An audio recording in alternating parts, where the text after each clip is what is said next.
Greetings and welcome to this week's episode of UC Weekly News. I'm your host, David Danto, and I have a terrific guest on with me, someone I've known in the industry for many, many years, my good friend Snorre Kjesbu. Snorre, tell everybody what you do in the industry. Describe it in a way, because I struggle with this. What do? I do that thing we did during the pandemic. How do you describe what you do?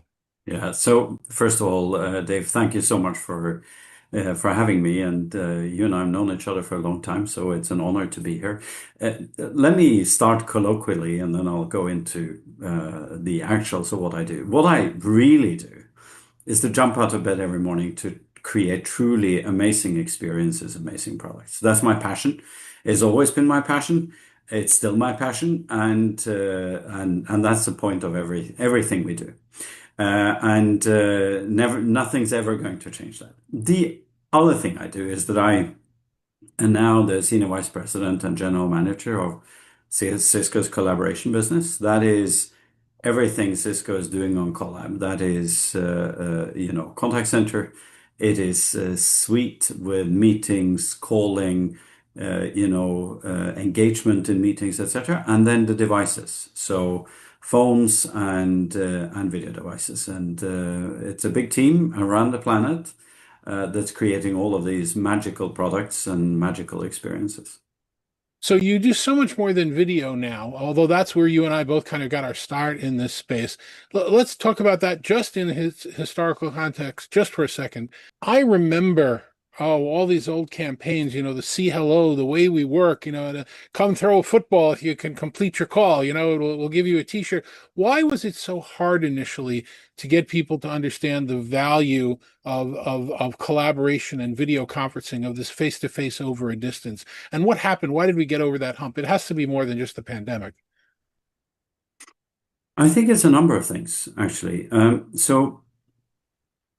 First of all, video has been used for a long time. And I think that if we go back to when Cisco invented telepresence, the whole description of that program was really unique. I think it's one of the best I've seen in my career. It was basically, let's take a table, cut it in half, and add 5,000 mats. That's pretty bold. That's cool stuff.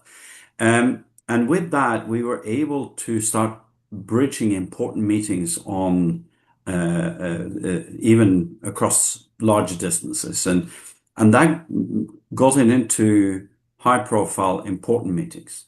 But how did it go from there to be ubiquitous? And not only that, but how did it go from there to actually be mission critical?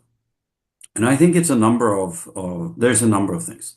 First, it's the development of the products themselves and the services themselves that are very different now than it was 10, 15 years ago.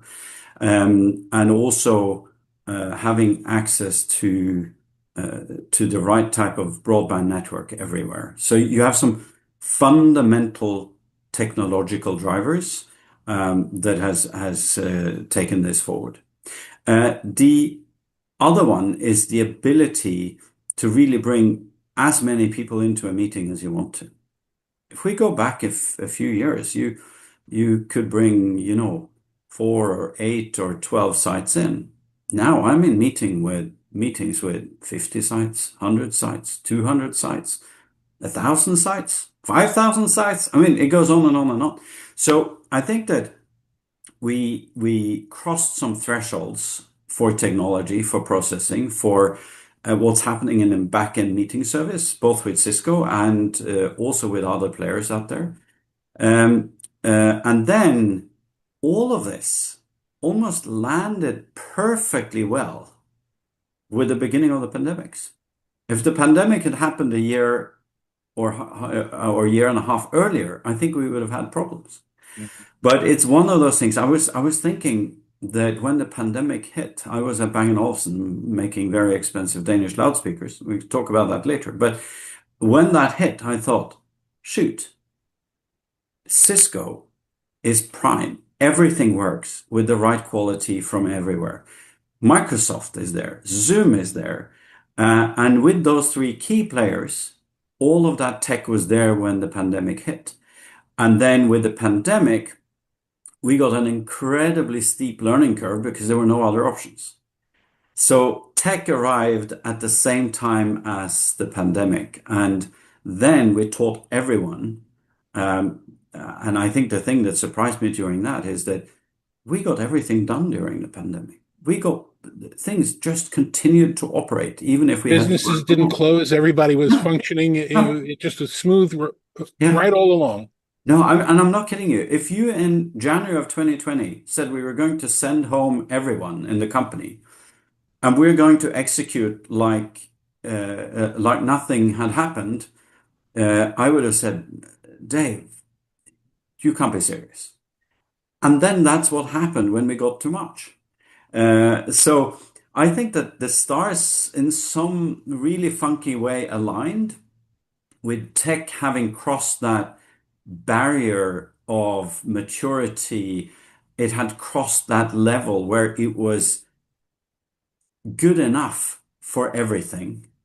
And we were able to get everything done. And then learning curve was days and not weeks and years. So really exciting. But having said that, as I mentioned, I mean, if we go back even 10 years before the pandemic, a lot of high stakes important meetings was happening on video. The tech was there for those type of things, but then we evolved getting into where we're at. That's a good explanation. I never quite thought of it that way. And the idea that everything just kind of laid out in an optimal manner, and then if one piece had been missing, it might not have turned out that way. So that's a great answer to that question. Yeah. So we've both had a career where we've bounced around. I've bounced around more than you have. You've bounced, but mostly to the same places. Mm. Give us a 2 or 3 minute explanation of, because the reason we're having this conversation today. I was honored to be on one of the analyst briefings that you guys did recently. And when you were describing your new role, you were exuding some joy and some real privilege in talking about how terrific it was to be in this position. I really wanted to understand more, and I think everybody will want to understand more about how you got to where you are and why you think you can kind of move the needle now in this new role. Yeah. So first of all, I'm incredibly grateful for this role. It's my dream position. It's the job I always have wanted and that I dreamt of, and my dream came through. And I have some incredibly big shoes to fill. I mean, we're talking about people like, Ron Trollope and Jeet Patel and Javed Khan and Anurag Dhingra. I mean, this is some serious shoes to fill, but I have to come at this from my position of strength and what I do and what I do best. And I think that there are a couple of things. We started with my passion, and my passion is creating great products, great experiences. My other passion is to build great teams and put those teams together because I know that if we had 12 of me in a leadership team, we would not be successful. Uh, so I need It's people that interesting. Let me pause you there. It's interesting you say that because that's actually been a problem in many businesses, including, I'll say, Cisco over the years, in that a number of leaders do try and hire people that will only see things the way they do, as opposed to filling out a staff with people that will challenge them and diversity of thought is what I call it. So that's a very strategic strength if people understand it. Yeah, and I think so as well. And what we do is not only is it hard, but it's also highly creative. And if you're going to make really good decisions, it's about getting different points of view in. It's also being able to challenge each other. And to do that, you also need to create a team where you get that openness to discuss, the openness to challenge, the openness to dare to take a different point of view. So as a leadership team, we're not running blind.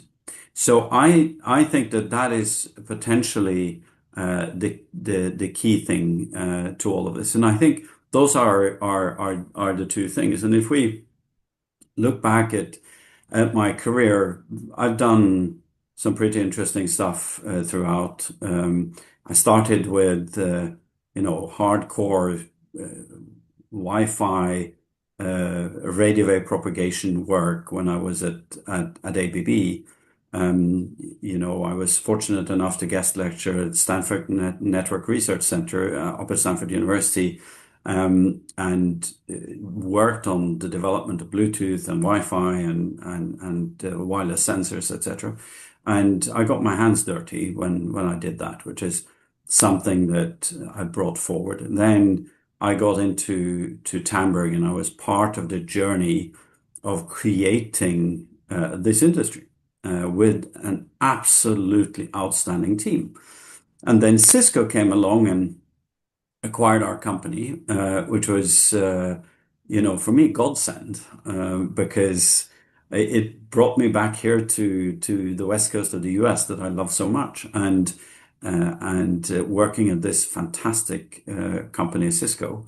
And then I took a little bit of a time out to go and work with consumer products because that's something I'd never done. I mean, ABB is everything that's big, heavy, and expensive, right? And then after that, it was either Tandberg with video and then Cisco with collaboration.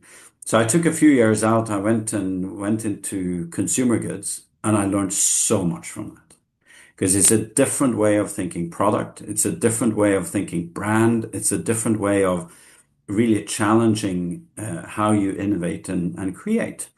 And that I took that time out. When I got back into Cisco, I came in with a lot of energy and focus that's still with me. So I think as part of those, it goes back to the two things at Bang& Olufsen as well. It was really about those incredible products and experiences. And there it was all about creating the magic. And then to do this, you need the teams to be creative and drive that innovation. So now that you're in charge of more than just the video and the products, the hardware, you're now in charge of the entire collaboration suite. Um, what opportunities does that give you to mesh things that you may not have had prior to today? So I think the strength of Cisco is our total architecture and portfolio. And what G2 has done, taking over all products at Cisco, is that he's been able to drive an architecture that goes across everything we do. And that is a massive strength. What do I mean by that? What I mean by that is that Cisco is the only player and now I take this from a collaboration point of view, but I'll sort of add on to onto that what the rest of the company is doing from a collab point of view. We're the only player that has a contact center, calling, meeting suite backend. We have an app and device front end. We have that on top of a fabric of AI that goes across all of them, contact center, calling, meeting suite, devices. And then that stands on the shoulders of the enterprise networking, the security business, and the manageability and the controllability that we have and observability that we have at Cisco. That is a pretty strong offer, to say it mildly, because it allows us to do a lot more than just be a point product type of vendor. And just some of the things that we've been driving now on the devices side, where we have said we do everything over IP that gives you power over IP, it gives you media over IP, it gives you manageability and controllability over IP. It solves so many problems for the end user. It solves so many problems for the ones that own and operate, because you don't need the electrician, you don't need the amplifier, you don't need the extender. All the media is coming in over that IP cable, and you also have full control out to the last microphone, to the last camera, to the codec, everything, all the way out there. Super strong. Looking at contact center and a meeting, we just made an acquisition of a company called EasyDubs. EasyDubs is language to language or voice to voice translation without going via voice to text, text back to speech, or speech to speech, sorry, not voice to voice, but speech to speech. That is relevant for calling, it's relevant for meetings, it's relevant for contact center. All of a sudden, you can offer in your own tone of voice the ability to provide that type of service in 15 different languages or more. And that building block goes across all of them. So I think that having this as a group is super important and really key to what we do, and using those building blocks across. And if we talk about AI for a second, Dave, it's the other thing. I meet a lot of customers and partners, and some are leaning in, others are struggling a little. And one of the things that I try to say is that don't make an AI stew. Don't throw everything AI into one saucepan and try to make a stew out of it. Try to pull it into different dishes. And think about your company or organization, and it's like, okay, what are those dishes? For collaboration, we've divided them into three. It's what we call AI at the edge, AI in the cloud, AI for control and manageability. AI at the edge is what we're doing on our devices and the work we've done with NVIDIA since 2015. Can you imagine? So we're coming up on 10 and a half years that we've been working with that. That is something happening out at the edge. It's all about the smart camera, the director, and the work we're doing out there, noise canceling, etc., etc. Then we have AI in the cloud, which is about the large language models. That's relevant for our meeting business. It's relevant for our calling business. It's super relevant for our contact center business with a lot of the same building blocks again. Mm-hmm. And then the final one is AI for control and manageability. That means that you provide superpowers to the people that own and operate the service. And that superpower, you need that for contact center. You need it for calling, meetings, suite. You need it for devices as well. And that's where the AI tools come together for all of them. So I think that having disaggregated and made these areas, we've really gotten to a place where a lot of this goes across. And then, of course, there are things that are unique with meetings and with contact center, with devices, etc. But I think in general, it's a massive opportunity to work on this together. And let's actually call that out and give you guys a kudo for that one, because you're probably the only company that I've heard talk about how you inherently have two customers all the time. You have the user and you have the manager of the suite, and you need to serve not one or the other, but both. And that's a very unique message in the industry. Totally. And you need great products and experiences for the ones that are in the meeting like you and I are now. However, this is mission critical, as we discussed earlier in this conversation. And Well, not since this this one, is, but yeah, I get it. yeah, but this is mission critical. And when I say this is mission critical, is like collaboration, the way to communicate using video, voice, but also a contact center is mission critical. Can you imagine if a contact center goes down to a business? Since it's mission critical, you must make sure that the ones that own and operate have the superpowers and the tools to be able to run that mission critical. Because you can't afford an outage. You can't afford not to know. You can't afford to take hours or days to fix something. You must fix something in minutes. And I think that we can't spend enough energy on making sure that they have the right tools. Agreed. It's terrific. And one of the other things that I wanted to do in this conversation today is I wanted to actually provide a little punctuation, because there's so many things that have happened so quickly that we don't even realize it.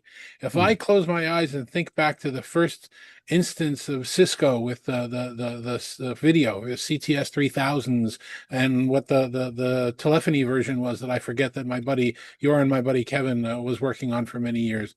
I always think of the walled garden that Cisco was, and that obviously changed a little bit with the purchase of Tandberg and Rowan and all the other stuff. But all of a sudden, if I look at the market with fresh eyes, the Cisco endpoints, video and otherwise, are the most interoperable endpoints on the planet right now. When did that happen?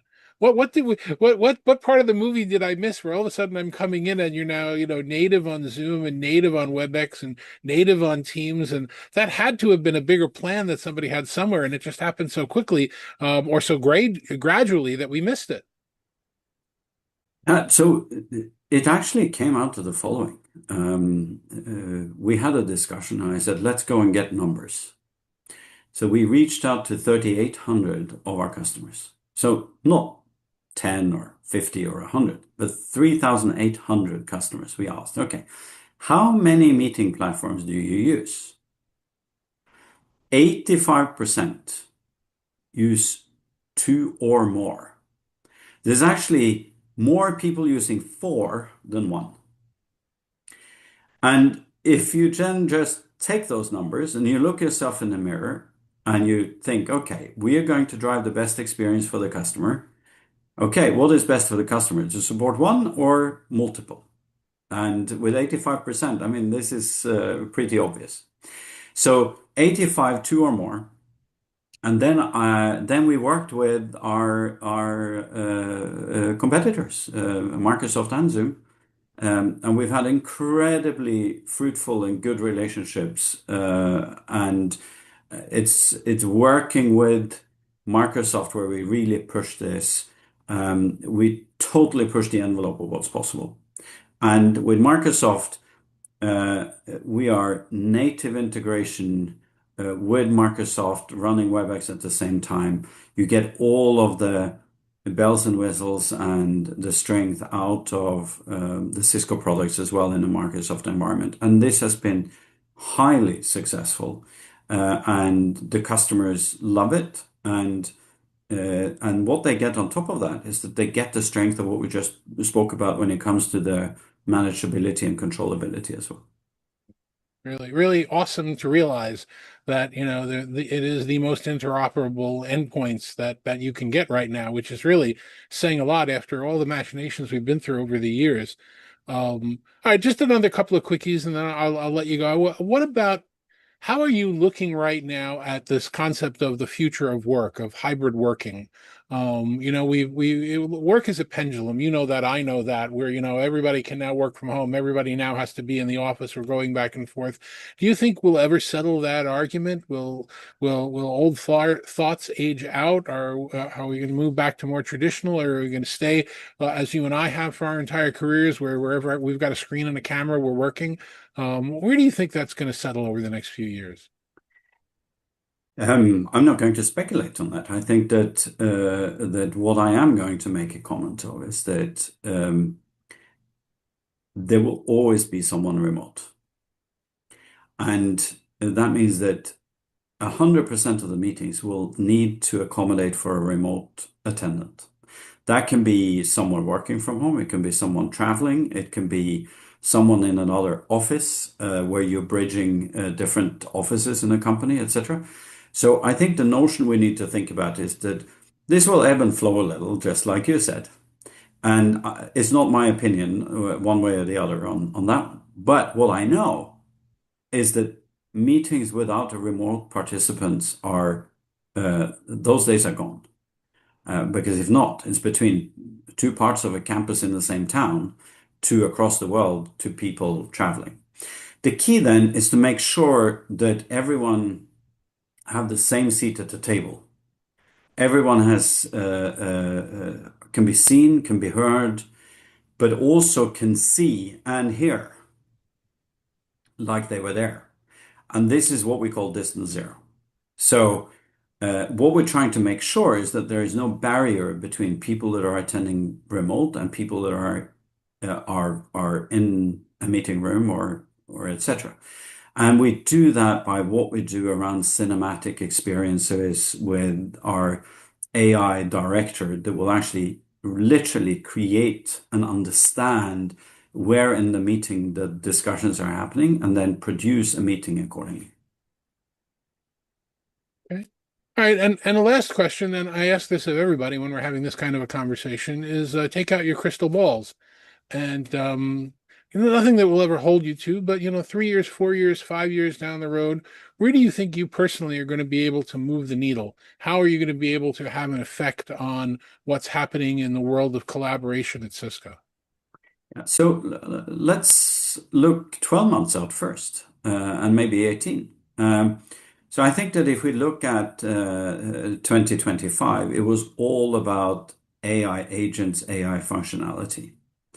And we and also our competitors made great strides to get a lot of really, really cool and useful functionality.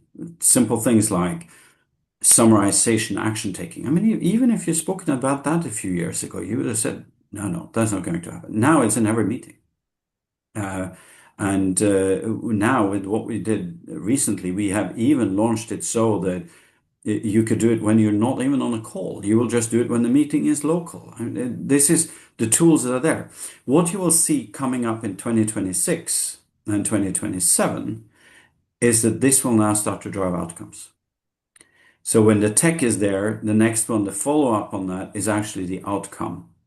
That is being able to do more, being able to see concrete results. We could take that from a contact center point of view.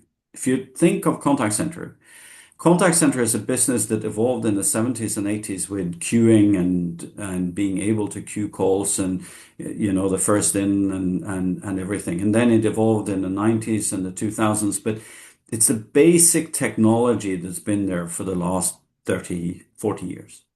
Now that is being totally changed with AI and what we can do with what we call the AI concierge that we have from Cisco, and competitors have similar things.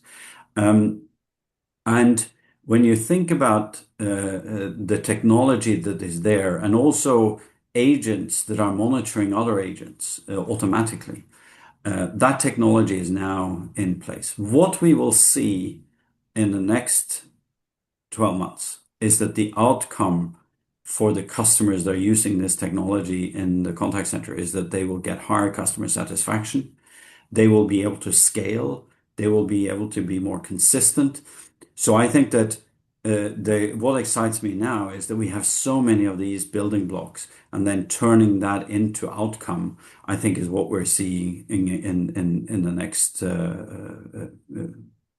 few quarters and years. And I think that is the big shift. And that's what I see in the crystal ball just now. And then, you know what? Stay curious, continue to innovate. That's who we are at Cisco. Okay. I certainly agree with those comments. I think that over the next year, we're going to have to do a little bit of a better job as a technology industry in general to separate out the AI washing and the AI hype from what's actually real and productive and helpful. I think we've got another year or so for that to kind of work its way out. And, for the cases like the metaverse and the rest of it to sort of wash away. And what we're left with is going to be some really good, solid products and features. Yeah, and I think most of the things I see is actually super useful. However, this is the way I think about it. We typically overestimate the impact in the short term and underestimate the impact in the long term. So if we go back and we look at the other transitions that you and I have lived through, the impact has been much bigger than we had anticipated in the long term. And then we've gone through a short cycle or maybe or have too high expectation in the short term, but in the long term, we continuously underestimate. When I see what AI can do to us, I am impressed every single day. Okay. Well, thank you for sharing a little bit of your background and your history and where you are predicting you're going to be taking your team going forward. Thanks for spending the time with our viewers. Happy holidays. Enjoy the break, enjoy the time, and when next we see everybody, I'm not sure if you're going, but I'm going to be at CES, looking around and seeing what the next waves of hype are going to be. But we really do appreciate you taking the time. And thank you very much as well. And thanks for having me, and happy holidays. And thank you very much for watching UC Weekly News as you do every week. I'm your host, David Danto. Next week, we are going to repeat the show that had the analysts talking about what we felt the biggest stories were while you're enjoying your end-of-year holidays. And then we will be back at CES early in the year. So thanks very much for watching as you do all the time. And we'll see you next week.